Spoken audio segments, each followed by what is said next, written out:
दरभंगा नगर निगम में जल जमाव की समस्या का निदान सभी जनप्रतिनिधियों को एक साथ काम करने के बाद ही संभव हो सकता है।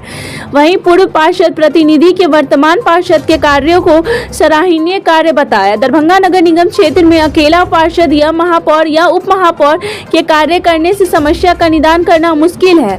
उक्त बातें दरभंगा नगर निगम के वार्ड संख्या के 1 के पूर्व पार्षद जनप्रतिनिधि फैजुल हसन उर्फ लाला ने कहा। पूर्व पार्षद प्रतिनिधि ने कहा कि दरभंगा नगर निगम का वार्ड संख्या 1 से 6 तक में जल जमाव की समस्या रहती है और खासकर 1 में, क्योंकि कई वार्डों का पानी वार्ड संख्या 1 में आता है और 2 से होते हुए बेला गुमती वाले नाहर में जाता है, जहां अभी जल का निकासी पूर्ण रूप से करना असंभव है, क्योंकि नाला कई जगह पर ढका हुआ है, जिसमें प्रशासनिक और अन्य जनप्रतिनिधि का कोई सहयोग नहीं मिलता है और अन्य जनप्रतिनिधि जैसे विधायक और सांसद का ध्यान नहीं होने के कारण भी समस्या दिन प्रतिदिन बढ़ती जा रही है।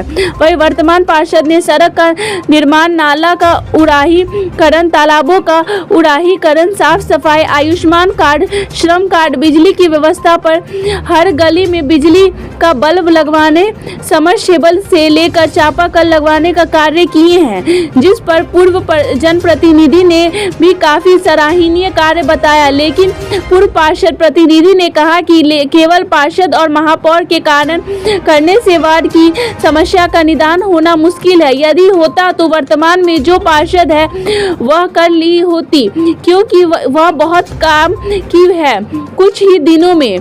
सुनिए क्या कुछ कह रहे हैं पूर्व पार्षद प्रतिनिधि और वर्तमान पार्षद प्रतिनिधि हैं। और शहर में जो जल जमाव की स्थिति बनी हुई है, लगातार लोग आपसे संपर्क करते हैं और जानकारी के मुताबिक लगातार आपको लोग फोन भी करते हैं कि समस्या से निजात दिलाइए। क्या कहना इस संबंध में आप? देखिए, यहाँ तक वार्ड नंबर 1, 2, 3, 4, 5 का सवाल है। 6 का भी पानी हम लोग के वार्ड नंबर 1 में आता है। ये सब पानी जो है एक जगह इकट्ठा हो जाता है वार्ड नंबर 1 में, और निकलने का कोई साधन नहीं है। जो निकलने का साधन होना चाहिए, जो रेलवे ट्रैक जो है वहाँ तक पुल नाला निर्माण होना चाहिए, वो नाला निर्माण का काम तो हुआ नहीं। पानी सब इकट्ठा हो जाता है। ये 4, 5 वार्ड, 6 वार्ड जो है इस सारे का वार्ड नंबर 1 में जखीरा हो जाता है, और उसी वजह से कि यहाँ का लोग परेशान है, ज़्यादा प्रभावित होता है। 1 वार्ड, 5 वार्ड, 2 वार्ड, ये 3 वार्ड जो है ये तो काफ़ी प्रभावित होता है, जो आप देख भी रहे हैं। पूरा अब ये पूरा बुझा रहा है कि दरिया बंद गया। इस समस्या के निजात के लिए अगर आपसे पूछा जाए तब क्या कहेंगे? उसको नाला निर्माण का काम करा दिया जाए, निजात मिल जाएगा। इसमें है कि आपको न विधायक कॉपरेट कर रहा है वार्ड काउंसलर को, न MP कॉपरेट कर रहा है, तो बेचारा वो नीचे पौधान का आदि वार्ड का, चाहे 1 वार्ड का काउंसलर हो या 5 वार्ड का हो, 6 वार्ड का हो, कोई वार्ड का भी हो, वो बेचारा क्या कर लेगा भाई? उसको तो यहाँ फंड है नहीं कि जो अपने फंड से डायरेक्ट बनवा दे। जो लोगों को फंड मिला हुआ है, विधायक जी को, MP जी को, तो वो लोग तो अपना कहने से मौज मस्ती मार रहे हैं, इधर कभी झांकने के लिए भी नहीं आते हैं। इसका कहने से क्या कहते हैं कि गाली बात सुनना पड़ता है वार्ड काउंसलर को। अकेले वार्ड काउंसलर क्या कर लेगा? आखिर इस समस्या का निजात अभी तक नहीं हो पाया है। यहाँ की जो स्थिति है, थोड़ी सी बारिश में पूरा शहर में जल जमाव की स्थिति बन जाती है, तो आखिर निदान क्यों नहीं होता है? इसके लिए किसे दोषी आप मानते हैं? दोषी क्या कहते हैं कि MP साहब हैं, MLA साहब हैं, नगर के जो क्या कहते हैं कि अफसर हैं वो इसके दोषी हैं। नगर के क्या कहते चीफ को चाहिए कि MP से बात करना, MLA से बात करना, आप बात करके उन लोगों से भी कॉपरेट लेना, उन लोगों से फंड ले करके इस काम को अंजाम देना, तो ये तो कर नहीं रहे हैं। अच्छा, सबसे पहले भीषण गर्मी में जल संकट हुई, जब जल संकट से कुछ निजात मिला तो बारिश के बाद नहीं, जल संकट का जहाँ तक बात है तो ईमानदारी की बात है कि हमने अपनी आंखों से देखा कि ये हम लोगों का वार्ड काउंसलर जो है इतना मेहनत जद्दोजहद किया, घर घर पानी पहुंचाने का वो लड़का काम किया। अगर वो लड़का नहीं अगर होता तो हम समझते हैं कितना आदमी मर जाता पानी के कारण, समझा ना? ये मुबारकबाद के लायक वो लड़का है कि काफ़ी मेहनत करके सबों को पानी पिलाने का काम किया। हमको लगता है कि आप पहले से जनप्रतिनिधि हैं, जो कि आप अपने वार्ड पार्षद के प्रति ऐसी बात कह रहे हैं कि उन्होंने जो सच्चाई है उसको कौन इनकार करेगा? आपको झूठ हम बोलते हैं कि नहीं इस तरह का काम नहीं किया है, जो सच्चाई है उसको तो कहना पड़ेगा ना भाई। इतनी संकट जो शहर में हो रही है सर, ये कमिश्नरी शहर है और शहर से जल निकासी नहीं हो पा रही है, तो इसका क्या सलूशन होना चाहिए? सलूशन के एक ही है, एमएलए और एमपी को कोई मतलब ही नहीं है, वोट ले लेता है, यहाँ के आदमी को चुतिया बना देता है और अपना मौज मस्ती करता है दोनों। लेकिन हाँ आ रहे हैं जहाँ प्रेस के लोग आ गए हैं, वही उन्हीं से बात कर रहे हैं। 2 मिनट में आए 2 मिनट में। तो सर जो समस्या है आखिर उससे निजात नहीं मिलेगा, आखिर लोग कहाँ जाएंगे, किसके पास जाएंगे? देखिए, जब तक का कहने का मतलब है कि एमएलए साहब, एमपी साहब, नगर प्रशासक, नगर का मेयर, ये चारों बैठ करके इस समस्या पर बात नहीं करेंगे, तब तक हमको नहीं लगता है कि इस शहर का कल्याण होगा। समझा ना? तो आखिर जनता ये चारों दोषी है, समझा ना? और जनता को ये चारों मिलकर के चुतिया बनाते हैं, अपना सारे लोगों से टैक्स अपना वसूलने का काम करते हैं, काम कुछ नहीं होता है। किसी तरफ आप यहाँ पर नज़र उठा के देख लीजिए कि किसी तरफ से कोई आदमी नहीं जा सकता है। आप अभी वहाँ मेरे यहाँ तक पहुँचे हैं, आपको मोटरसाइकिल से आने में कितनी बाधा पहुँचा है, बताइए ना। आप ईमानदारी से सोचिए ना कि कितना कठिनाई हुआ है आपको। खैर हम लोग को तो हमेशा रूबरू होना पड़ रहा है जल संकट। अभी हम जो निकल रहे हैं बाहर, अभी हम किस तरह से 4 चक्का लेकर के निकलेंगे, वो तो आप खुद देख लीजिए नज़र के सामने में, कैसे जाएंगे। तो कोई व्यवस्था ही नहीं है साहब। बयानबाजी होती है, समस्या का निजात क्यों नहीं मिल पाता है? यहाँ की जनता बेवकूफ़ है, निकम्मा एमएलए, निकम्मा एमपी, बात खत्म है। समझा? तो क्या सिर्फ वही लोग दोषी हैं? एकदम दोषी है। 4 आदमी को हम दोषी मान रहे हैं, नगर विधायक, एमपी, मेयर, अफसर। लेकिन वो तो कहते हैं कि हम लोग विभाग से बात करते हैं, जल संकट से निजात मिलेगा। सिर्फ ही कहते हैं। आप देखिए, एक बरखा होता है, लाल बाग पूरा डूब जाता है, दरभंगा टावर डूब जाता है, पूरा मेरा ये इलाका डूब जाता है, कैदराबाद डूब जाता है, सिद्धारा डूब जाता है, किशनपुर डूब जाता है, सुंदरपुर डूब जाता है। बोलिए, अभी सबके घर में पानी घुस गया है। वार्ड नंबर 1 में, खुदा कॉलोनी में घुस गया है, सिद्धारा मोहल्ले में घुस गया है। आगे क्या होगा वो तो भगवान ही को मालूम है, अल्लाह ही को मालूम है कि क्या होगा नहीं होगा। और उसमें लोग गाली पड़ता है काउंसलर को। काउंसलर क्या कर लेगा उस मामले में? अच्छा, एक बात बताइए कि शहर में जो चिरपरिचित जो बहुत बड़ी योजना थी, दोनार चौक से लेकर टिन्ही पुल तक जो नाला निर्माण हुआ, तो सिर्फ नाला निर्माण होके ही रह गया। अभी भी आधा अधूरा नाला निर्माण है और उसको शहर से नहीं जोड़ा गया। नहीं जो ये तो पूछिए आप एमएलए साहब से, एमपी साहब से ना पूछिए ये बात, ये उनसे ना पूछिए, ये उनसे पूछिए ना। उनसे आपको जाकर के पूछना चाहिए उनसे कि ऐसा क्यों हो रहा है। तो इतनी बड़ी योजना का लाभ अगर आम जनता को नहीं मिल रहा है तो फिर इतना योजना का जो पैसा का दुरुपयोग हुआ उसका ना पहले हिसाब दे। इतना रुपया का जो दुरुपयोग करा करके और रुपया को बर्बाद करके जो बैठा हुआ है सब लोग, जब नहीं मुकम्मल करना था तो क्यों उतना रुपया को बर्बाद कराया जनता का मेहनत कमाई को।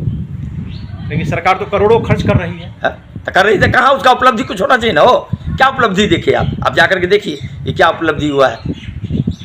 आज पूरा हम लोग बिना से पूरा गर्क बने हुए हैं, एकदम पानी के से एकदम परेशान बने हुए। लेकिन सभी लोग तो टैक्स देते हैं नगर निगम को। एकदम दे रहे हैं, एकदम नाजायज दे रहे हैं। हम तो कह रहे हैं एकदम मुकम्मल तौर पर नाजायज दे रहे हैं। आपने भी कहा और उप महापौर से भी हमारी बात हुई थी, तो उन्होंने भी कहा कि जब तक यहाँ के जो मंत्री हैं, यहाँ के जो सांसद हैं, यहाँ के जो विधायक हैं, जब तक वो लोग पहल नहीं करेंगे इससे निजात नहीं मिलेगा। और ये लोग मिल करके सारे वार्ड के 48 काउंसलरों को गाली सुनवाने का काम करते हैं, ये लोग करवाते हैं। एक तो सरकार का दोहरा नीति है कि पंचायत में फंड मिलता है और यहाँ के न से क्या कहते हैं कद्दू मिलता है। समझा ना?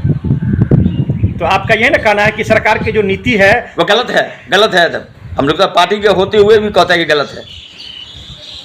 या तो फिर नगर निगम को भी पूरे काउंसलर को भी किसी से उतना फंड का बंटवारा करके दिया जाए जिस तरह से पंचायतें मिलता है। नहीं तो पंचायत को भी बंद करे, नगर निगम को भी जो जिस तरह से बंद किया गया है उस तरह से बंद रहे।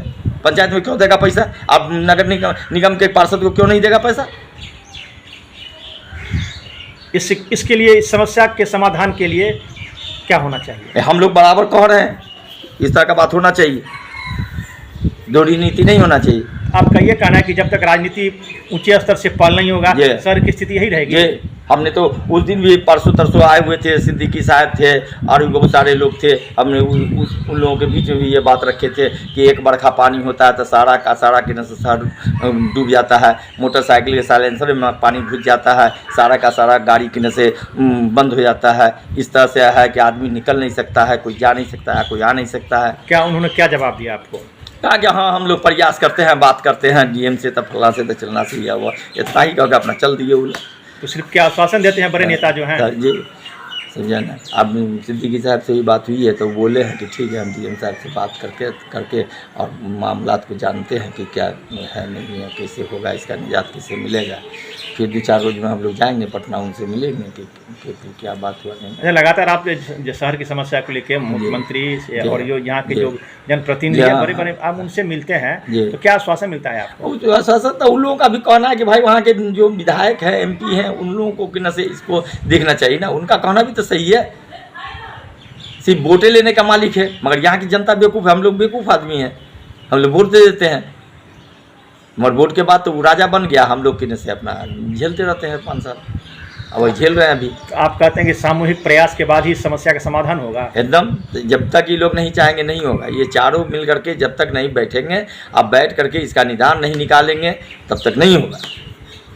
क्या लोगों से क्या अपील करेंगे इस संकट की घड़ी में, जब लोग के घर में पानी घुस जाता है, लोग बेचैन हो जाते हैं? एकदम बेचैन बना हुआ है, एकदम काफ़ी परेशान हाल बना हुआ है। सब घर छोड़ दिया अभी। मेरे मोहल्ले के, मेरे घर के पीछे का जो 10-15 घर है वो सब हट गया, वहाँ से निकल गया वहाँ से। कल हमसे मिला था, हम कहे कि अब हट जाओ, क्या करोगे, कैसे जाएगा तुम्हारा बाल बच्चा, ये सब जाएगा पानी में, जाएगा आवेगा, कैसे क्या करेगा। बोल रहा था काउंसलर के खिलाफ, काउंसलर को बिना से गाली उली बक रहा था। हम उसको डांटे कि वो क्या कर लेगा जी, उसके बस की बात है कि वो कुछ कर सकता है इस मामले में? आप ही बताइए ना, एक काउंसलर क्या कर सकता है, उसके बस की बात है? उसको जहाँ आवाज़ उठाना है वहाँ उठाता है, मगर कोई सुनने वाला है ही नहीं। सही है। हम तो इस मसले पर कि न से चेयरमैन से, मेयर से भी मिलने वाले हैं, कल परसों मिलेंगे हम। आज वोट नहीं होगा तो हम टाइम लेंगे, टाइम ले करके हम मेयर से बात करेंगे इस मसले पर कि फिर इसका निजात कैसे निकलेगा, कैसे होगा इस मसले का निजात, क्या रास्ता निकालते हैं आप लोग। तो आप कह रहे हैं कि अपने वार्ड की समस्या और शहर की समस्या को लेकर जहाँ तक हमें जाना होगा, मैं जाएंगे, एकदम जाएंगे, एकदम जाएंगे, कैसे नहीं जाएंगे। आप वार्ड नंबर 1 के जो पार्षद हैं उनके प्रतिनिधि हैं और लगातार आप सामाजिक कार्य का नतीजा मिला कि आप इस मुकाम पर पहुंचे। जी। जो शहर में जल जमाव की स्थिति है, आपका वार्ड नंबर 1 है, यहाँ से नगर निगम शुरू होती है, थोड़ी सी बारिश में पूरा शहर में स्थिति बद से बदतर हो जाती है, क्या कहना है इस संबंध में आपका? ये तो आप देख रहे होंगे कि नगर निगम भी डूबा रहता है, तो नगर निगम डूबा रहता तो उससे आगे क्या बोल सकता है लोग। मगर इसमें जो बड़े स्तर पर जो नेता है, जो संजय सरावगी जी हो या गोपाल जी ठाकुर जी हो, इन लोग को भी थोड़ा मदद करना चाहिए। हमको लगता है अभी संजय जी पटना गए हुए हैं विधानसभा, तो इसमें बड़े स्तर पे जब तक काम नहीं होगा तब तक पानी का जल जमाव ख़त्म नहीं होगा। मगर जैसे अभी पता चला है 200 करोड़ कितना 40-42 करोड़ रुपये आया है नाला के लिए, और सही जगह सही टाइम पे काम हो जाए तो दरभंगा बहुत क्लीन हो जाएगा, साफ़ सुथरा हो जाएगा और नाला से मुक्त हो जाएगा। शहर से जल निकासी हो, इस संबंध में आपका क्या कहना है? शहर से यही निकासी होगा, जो जब तक नाला नहीं बनेगा तब तक पानी का जल जमाव ऐसे ही लगा रहेगा। नाला तो बना टिन्ही पुल के पास। हाँ, तो फिर वहाँ आया नहीं ना, पूरा वहीं पर बन करके रह गया ना सीमित, पूरा यहाँ नदी तक नहीं आया। नहीं तो सबको नदी में जा कर के मिला दिया जाए तो सब पानी वहाँ जा कर के जाएगा नदी में।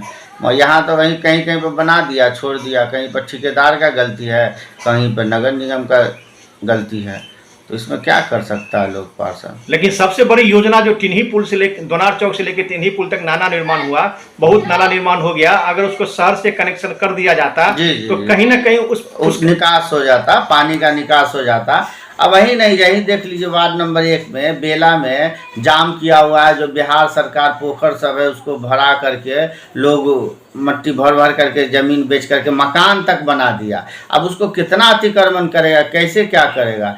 बेचने के लिए तो बेच दिया, उसमें थाना का हाथ था, हर सब मिली भगत करके काम किया है, सब मिलजुल करके अपना बिहार सरकार। अभी यहीं पर देख लीजिए, एगो ये दामोदरी पोखर है, उसको भी अतिक्रमण किए हुआ है लोग, जो भर भर करके बेच रहा है। अभी भी कुछ खाली है, अभी भी चाहेंगे सीओ साहब और नगर आयुक्त लोग, डीएम साहब, तो इसको रोक सकते हैं, जो पानी का निकास होगा। जो 1 वाट का पानी यही दामोदरी पोखर होकर के जाता है, उसको जान के कई दफ़ा मैं आवेदन भी दे चुका हूँ सीओ साहब को, डीएम साहब को, नगर आयुक्त साहब को दे चुका हूँ। और यहाँ के जो जनप्रतिनिधि हैं उन्होंने भी कहा कि आप अपने स्तर से अपने वार्ड के लिए काम किया, अगर आप सही तरीका से काम नहीं करते तो कितने लोग प्यासे रह जाते। तो क्या करना है इस संबंध में आपका? वो तो उनका बड़कपन है कि हमारे लिए बोले, मैं तो कुछ नहीं किया हूँ, मगर उसको मैं लाला भाई को भी शुक्रिया अदा करता हूँ कि हमारे बारे में अच्छा ही बोले कि अच्छा काम किया। मगर हमारा फर्ज बनता है कि जहाँ तक अच्छा से अच्छा काम हो करें, और लाला भाई के जैसे लोग का हमको दुआ रहेगा तो इंशाल्लाह बहुत बेहतरीन काम करके दिखाएंगे वार्ड नंबर 1। पंडासराय गुमती से लेकर कंगवा गुमती तक अगर आपने कहा कि कोई भी सुलिस गेट नहीं है और नाला नहीं है, जिस कारण शहर में जल जमाव की स्थिति बनी रहती है, आखिर समस्या का समाधान क्यों नहीं हो पाता है? देखिए, इसमें जो है ना, आदमी जिस टाइम में पानी का जल जमाव होता है, थोड़ा सा इंजीनियर साहब इधर उधर गए देखे और उसके बाद फिर भूल जाते हैं। पब्लिक भी उसी टाइम में एक्टिव होते हैं और उसके बाद दिमाग से उतर जाता है कि दूर अपने अपने काम में लग जाता है। मगर पब्लिक भी थोड़ा कदम में कदम मिला के चले और एक्टिव होकर के चले तो टोटल समस्या खत्म हो जाएगा। हर पानी का जल जमाव हो जाए, रोड नाला का मामला हो। अभी देखिए, गिरी लैंड स्कूल से लेके मुख्तार के घर तक का मैं नगर आयुक्त को 2 दिन पहले दिया, तो वो वाला अभी तो हो नहीं सकता है। जो अभी बैठक था बोर्ड का, तो दिन तो कैंसिल हो गया। फिर भी मैं उनके चैम्बर में जाके मिल करके दिया। मैं 7 वर्ड में बोला सर को कि सर अब नहीं इसको करिएगा, इमरजेंसी तत्काल में जल्दी में, तो मैं अपना ज़मीन कोई कहीं पर का बेच के उस 600 फीट जो है रोड मैं अपने पास से ढलैया कराऊंगा। तो नहीं अपने पास से नहीं करिए, तो तुरंत वो अपने आदमी को दिए कि एस्टीमेट बताइए उदय जी को बनाने के लिए। तो अभी जस्ट उदय जी आए हुए थे आधा घंटा पहले, आपसे पहले आधा घंटा पहले उदय जी आए हुए थे कि कैसे करना था। हम बोले वहाँ उधर से हाईवा हुआ भी चलता, बहुत सारा ट्रैक्टर चलता, तो ऐसा कुछ करिए कि उसको मोटा कर दिए या रड दे। तो बोले कि रड तो नहीं दे सकते हैं, उसको 8-10 इंची मोटा कर दूंगा उसको। तो क्या तो वो एस्टीमेट बन गया? जी, अभी जा रहे हैं वो बनाने के लिए। अभी आधा घंटा पहले आए कि जा रहे हैं बनवाने के लिए। तो जिस प्रकार से आप पहल कर रहे हैं अपने वार्ड से लेके शहर के पहल कर रहे हैं, तो आखिर समस्या का समाधान या निजात मिलने की कब तक आपको उम्मीद लग रही है? अभी देखिए, अभी हम कम से कम लग रहा हमको 1.5 करोड़ रुपए का हम टेंडर करवाए हैं रोड नाला का। मतलब हर वार्ड से ज़्यादा एक वार्ड में, कि और भी पार्षद साहब बोल रहे थे कि कौन जरी सुंगा दिए हैं नगर निगम को कि इतना आपके यहाँ रोड नाला टेंडर हो गया, पहली बार लाइफ में हुआ ऐसा। तो किस्मत है एक वार्ड का कि नगर आयुक्त हो या कोई भी जो हमारे मेयर साहब हो, सब अंजू महाराज जी वो सब मेहनत करके हमको थोड़ा सा मदद किए हैं। जो एक बार हमेशा जल जमाव रहता, आप लोग तो देखे होंगे कितना दफ़े पानी में आए हैं, 1-1 कमर पानी, 5-5 फीट पानी में आप लोग आकर के वीडियो बना करके गए हैं, न्यूज बना करके। तो इसी तरह अभी समझिए 15-16 को टेंडर करवाए हम रोड नाला का एक बार में, और फिर अभी हम कराने वाले हैं। एक तो अभी बोलबे किए हैं जो होगा। लेकिन दिक्कत यहाँ ये हो जाती है कि नाला निर्माण होता है लेकिन उसका पानी निकासी नहीं होने के कारण सारा पानी नाला में ही रहता है। तो निकासी और बेला होकर के जाएगा पानी। इस तेनू पे है ना, वहाँ पर जो 7.5 लाख के लागत का पुल बनाए थे, आप लोग भी न्यूज बनाए थे, जो हम लोग खड़े होकर के 7.5 लाख के लागत का पुलवा बनवाए थे, जो सऊद बाबू लोग भी बहुत मदद किए थे उसमें, इंजीनियर साहब। तो उसी होकर के पानी का निकास होगा। और लोग चाहे नगर निगम चाह लेंगे तो सबको अतिक्रमण करके मुक्त करा देंगे। अपना परिचय दे दीजिए। पप्पू खान, वार्ड नंबर 1, ताज बिशनपुर की।